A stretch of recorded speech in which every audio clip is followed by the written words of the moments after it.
Hello दोस्तों, कैसे हैं आप लोग। आज हम द जी हॉरर शो की 15वीं एपिसोड को एक्सप्लेन करने जा रहे हैं। ये इस कहानी की दूसरी एपिसोड है। अगर आपने इस कहानी की पहली एपिसोड नहीं देखी है तो पहले आप जाकर उस एपिसोड को देख लीजिए, वरना आपको कहानी बिल्कुल भी समझ में नहीं आएगी। इस वीडियो को स्टार्ट करने से पहले आप सबसे ये गुजारिश है कि आप हमारे इस चैनल को सब्सक्राइब कर लीजिए और बेल आइकॉन को ऑल पर प्रेस कर दीजिए, ताकि हमारे हर नए आने वाले वीडियो की नोटिफिकेशन आप तक आसानी से पहुँच सके। इस एपिसोड के स्टार्ट में हमें ये दिखाया जाता है कि विनोद और अनीता उसी रेस्टोरेंट में बैठे हुए होते हैं और अनीता खाना ऑर्डर कर रही होती है तो विनोद अपना वॉलेट चेक कर रहा होता है। उसमें सिर्फ एक ही नोट होता है और फिर अनीता भी ये समझ जाती है और वो उससे कहती है कि क्या हम दोनों एक नहीं हैं, क्या तुम मुझसे प्यार नहीं करते। तो वो उसे कहता है करता हूँ। तो फिर वो उसे कहती है कि तो मेरी हर चीज़ तुम्हारी है और तुम्हारी हर चीज़ मेरी है और मेरे पैसे भी तुम्हारे हैं। आज तुम्हारे पास पैसे नहीं हैं तो कोई बात नहीं, लेकिन कल तुम्हारे पास ज़रूर बहुत सारे पैसे होंगे। और अब तुम मुझसे वादा करो कि दोबारा तुम कभी इस बारे में परेशान नहीं होगे और मेरे और तुम्हारे पैसों में कभी फ़र्क नहीं करोगे। तो वो उससे प्रॉमिस कर देता है। फिर अगले सीन में हमें वो अंकल नज़र आते हैं जो इन दोनों को ये कहानी सुना रहे होते हैं। जिसके बाद दोबारा हमें पास्ट का सीन नज़र आता है। वहाँ पर विनोद एक गुंडे से बात कर रहा होता है और वो गुंडा उसे ड्रग्स देता है और कहता है कि ये ड्रग्स है, इसे ब्राउन शुगर भी कहा जाता है, ये नशा है और इसे ले जाकर तुम्हें इस पत्ते पर एक आदमी को देना है और ध्यान से जाना, अगर पुलिस को पता चल गया तो तुम सालों के लिए जेल के अंदर चले जाओगे। तो विनोद उससे कहता है कि तुम इस चीज़ की फ़िक्र बिल्कुल भी मत करो, तुम्हारा काम हो जाएगा। फिर वो वहाँ से जाता है, लेकिन अनीता भी इससे मिलते हुए विनोद को देख लेती है। फिर वो विनोद को समझाने लगती है कि तुम किसी भी गलत काम में मत फंसो। फिर वो उसे समझाने की कोशिश करती है, लेकिन विनोद उसकी कोई भी बात नहीं सुनता और वो उसे पैसे की अहमियत बताने लगता है। तो वो उसे कहती है कि ये पैसा मुझे नहीं चाहिए जो कि तुम गलत काम से कमा कर लाओ, और मुझे सिर्फ तुम्हारा प्यार चाहिए और तुम्हारा साथ चाहिए। तो वो उसे कहता है कि कल शाम 9 बजे मैं तुम्हारा इंतज़ार करूँगा और मेरे हाथ में 5 लाख रुपए भी होंगे, फिर हमारी ज़िंदगी बदल जाएगी। तो वो उसे धमकी देती है कि अगर तुमने ये काम किया तो मैं बिल्कुल नहीं आऊँगी और पुलिस को भेजूँगी तुम्हारे पास और पुलिस तुम्हें गिरफ़्तार कर लेगी। तो वो उसे कहता है कि तुम ऐसा बिल्कुल भी नहीं कर सकती, मैं जानता हूँ कि तुम मुझसे कितना प्यार करती हो, तुम मेरे साथ धोखा कभी नहीं करोगी। फिर हमें प्रेजेंट का सीन नज़र आता है जहाँ पर ये लोग उस अंकल से पूछते हैं कि फिर क्या हुआ। तो वो उन्हें बताता है कि फिर अगले दिन रात के 9 बजे वो आया और उसके हाथ में एक बहुत बड़ा बैग था। वो बैठा रहा और उसने अनीता का इंतज़ार किया। अब हमें फिर से पास नज़र आता है जहाँ पर वो उसी होटल में बैठा इंतज़ार कर रहा होता है और अनीता नहीं आती।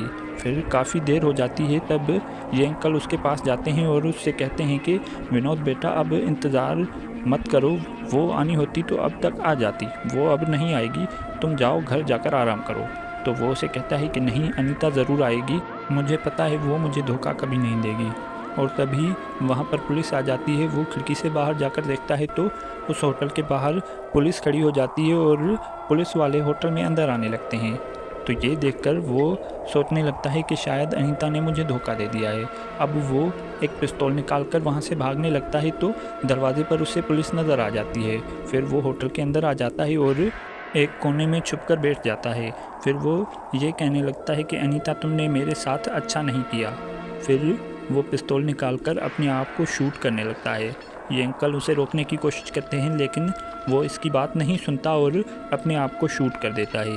फिर हमें प्रेजेंट दिखाया जाता है जहाँ पर ये अंकल उन्हें बता रहे होते हैं कि हमने विनोद का अंतिम संस्कार तो कर दिया, उसके शरीर को जला तो दिया, लेकिन उसकी आत्मा को मुक्ति नहीं मिल सकी।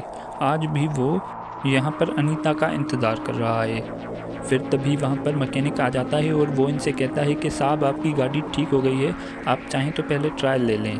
तो कुमार अनीता से कहता है कि अनीता तुम यहीं पर रुको, मैं ट्रायल लेकर आता हूँ। अनीता उससे कहती है कि मैं भी तुम्हारे साथ चलूँगी। तो वो उसे मना कर देता है और उसे कहता है कि ट्रायल लेना ज़रूरी है, आगे मैकेनिक मिले या ना मिले, फिर से गाड़ी ख़राब हो गई तो हम क्या करेंगे। फिर वो मैकेनिक भी उनसे कहता है कि हाँ साहब आप सही कर रहे हैं, इस इलाके में आपको आगे कहीं पर भी मैकेनिक नहीं मिलेगा। तो वो अकेला ही ट्रायल लेने के लिए चला जाता है और फिर वो अंकल अनीता से कहता है कि तुम फिक्र मत करो, वो आत्मा किसी को भी नुकसान नहीं पहुंचाती, तुम यहाँ पर बैठो इंतज़ार करो, मैं तुम्हारे लिए खाना बना कर लाता हूँ। अब उस अंकल के जाने के बाद विनोद की आत्मा अनीता के पास आ जाती है और वो उसे कहती है कि तुमने अपना चेहरा बदल लिया तो क्या हुआ। मेरी आत्मा तुम्हारी आत्मा को पहचानती है। बताओ तुमने मुझे धोखा क्यों दिया? तुम्हारी वजह से ही आज मेरा ये हाल है कि मुझे मुक्ति तक नहीं मिल रही। फिर वो उसे कहती है कि मुझे माफ़ कर दो, लेकिन मैंने तुम्हें धोखा नहीं दिया। फिर वो उसे बताती है कि मैं तुम्हारे पास ही आ रही थी, लेकिन मेरी कार का एक्सीडेंट हो गया और वो इतना बुरा एक्सीडेंट था जिसकी वजह से मेरा चेहरा पूरी तरह से ख़राब हो चुका था और इसी वजह से डॉक्टर्स ने मेरे चेहरे की प्लास्टिक सर्जरी कर दी, इसीलिए मेरा चेहरा बदल गया है। और उस एक्सीडेंट के बाद 3 महीने तक मैं बेहोश रही थी और जैसे ही मैं होश में आई तो पहला ख्याल मुझे तुम्हारा आया था। मैं तुम्हें ढूंढते हुए यहाँ पर भी आई थी, पर मुझे पता चला कि तुमने सुसाइड कर लिया है। फिर मैं क्या करती? मैं तो बहुत टूट गई थी, लेकिन कुमार ने मुझे सहारा दिया और मुझे दोबारा से ज़िंदा कर दिया। फिर वो उसे कहती है कि अगर तुम्हें इसमें मेरी गलती नज़र आती है तो बेशक तुम मुझे मार सकते हो। फिर वो उसे कहता है कि मुझे माफ़ कर दो, मुझे ये पता नहीं था। अगर तुम खुश हो तो मुझे और कुछ भी नहीं चाहिए। अब ये आत्मा किसी का भी इंतज़ार नहीं करेगी। और फिर वो वहाँ से गायब हो जाता है। अब कुमार अनीता के पास आ जाता है। फिर अनीता उसे कहती है कि चलो हमें यहाँ से चलना है। तो वो उसे कहता है कुछ खा तो लें। तो वो उसे कहती है कि मुझे भूख नहीं है, अब जल्दी से यहाँ से चलो। फिर ये लोग यहाँ से जाने वाले होते हैं तो वो अंकल इनके पास आ जाते हैं और वो उसे कहते हैं कि मैं आप लोगों के लिए खाना तैयार कर रहा हूँ, आप लोग थोड़ी देर इंतज़ार करें। तो वो उनसे कहते हैं कि नहीं, अब हमें भूख नहीं है, अब हम यहाँ से चलते हैं और कोई किसी का इंतज़ार नहीं कर रहा। और यहीं पर ये एपिसोड एंड हो जाती है। दोस्तों, यहाँ पर आप एक पाकिस्तानी ड्रामा हकीकत को देख सकते हैं और इस तरफ देखिए एक Indian horror drama the Zee horror show, और इस तरफ देखिए ईश्वर कोये की एक कहानी इंतज़ार के कुछ एपिसोड। वीडियो को लाइक, शेयर और कमेंट करना ना भूलें। Thanks for watching. और हाँ, चैनल को सब्सक्राइब भी कर देना।